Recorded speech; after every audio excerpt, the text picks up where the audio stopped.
and you know when you, number one, they're all, anyway, you know when you're looking in a mirror and whatever way you look, it doesn't look right, you know?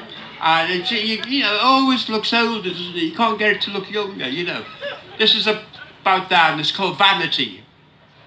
When I broke the mirror, I bought a new one. I didn't like what I saw, so I took it back to the shop and I asked for one, like one I'd bought some years before. Well, you know. Here's, near where I live, there's two vicars, and one's a lovely, lovely man. Very gentle, very soft, very quiet, and really absolutely lovely. And the other one always insists on being called father. He's not my father, you know. He insists on being called father, and wears a long gown, you know. And it's rather, I think, cruel rather compared to the other chap. Anyway, I wrote this poem for him called A Test of Faith. A priest stumbled over the edge of a cliff. He clutched at a vine as he fell, and there he swung in a terrible limbo halfway between heaven and hell. Dear God, he called, please help me, please rescue me from this. He prayed to God as never before as he dangled above the abyss. A voice out of nowhere answered, my son, I can see you're a disciple of mine. Of course I will help you, but first let go of the vine. Okay. Just a couple more from this book. Oh yeah, this is how Brexit could be solved, really, you know, the border question.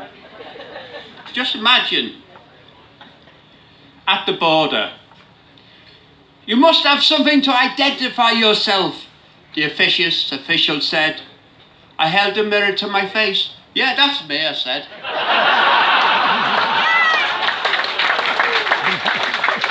Okay, I'll just do two more. No, I'll just do one more of these. I just, you know. Anyway, this, you know, the phrase, seek not for whom, send not for whom the bell tolls, it tolls for thee. You know, John Donne's famous line. Well, this is a Liverpool take on that. It's called Misunderstanding the Mourner's Attention. As the funeral procession passed, on sad and sombre day, I heard the weeping mourners bow their heads and say, he's going to a place of darkness where there's no warmth or food or light. And I thought, oh my God, they're taking the corpse to my house tonight. Okay.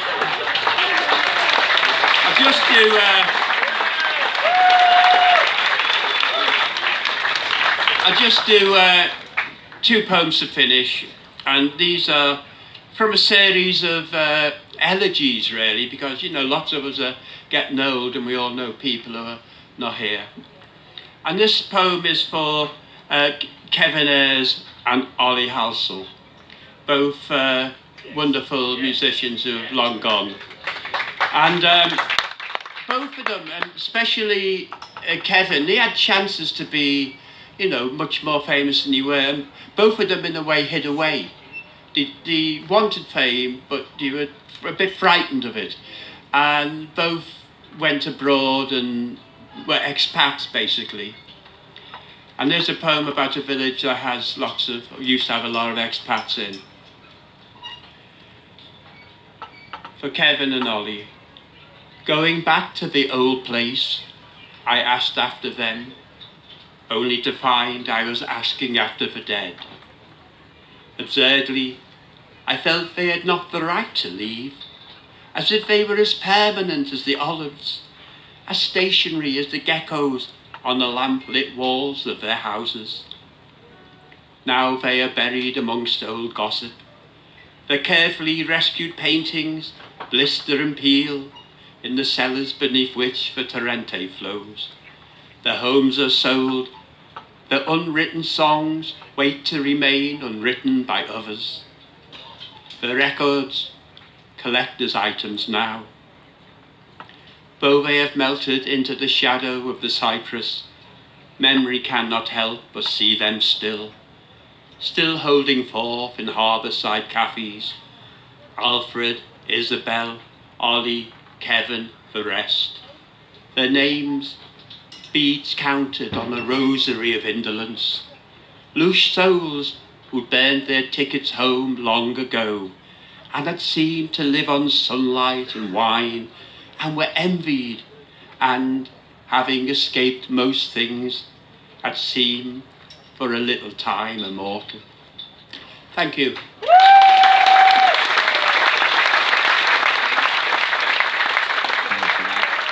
Bring up Roger McGough to close the proceedings. I'd just like to say that there are books and CDs for sale in the information tent, or whatever it's called. What's it called? Exhibition tent, is it? Yeah.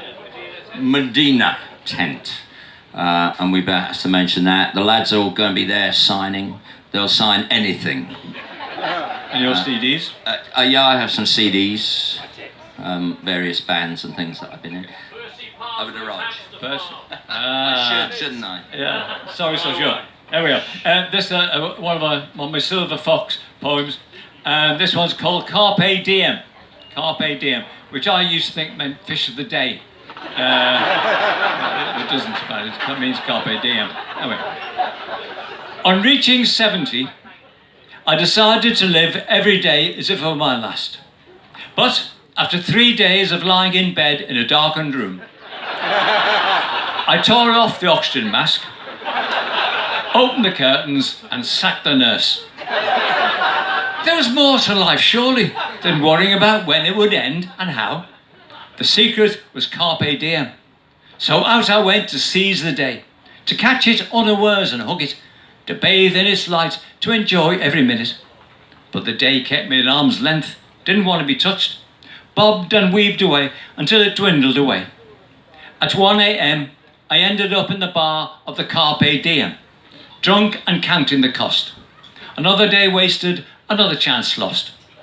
Then, who should walk in, looking the worse for wear, but the nurse? We hugged and staggered back home. She drew the curtains, we climbed into bed. Okay, and I'll finish up with a poem with Andy. A poem I wrote in the early 20s when I was in my 60s. No. I wrote a poem in the 60s when I was in my 20s. And in those days, you think, live fast, die young. And having failed on both counts, this is called Let Me Die a Young Man's Death.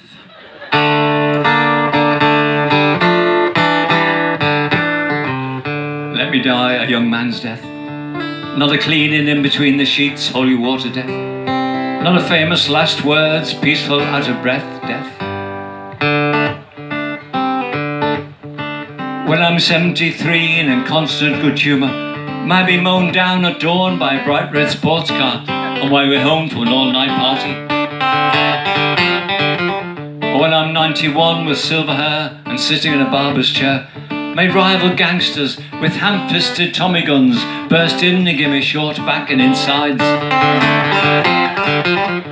Or when I'm 104 and banned from the cavern, may my mistress catch me in bed with her daughter and fearing for her son, cut me up into little pieces and throw away every piece but one. Let me die a young man's death.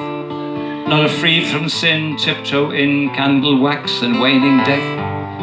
Not a curtains drawn by angels born. What a nice way to go.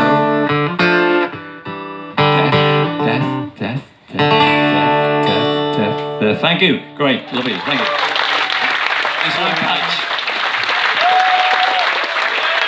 We'll see you all again in 50 years' time, okay? We'll make it a date. We'll celebrate this one in 50 years.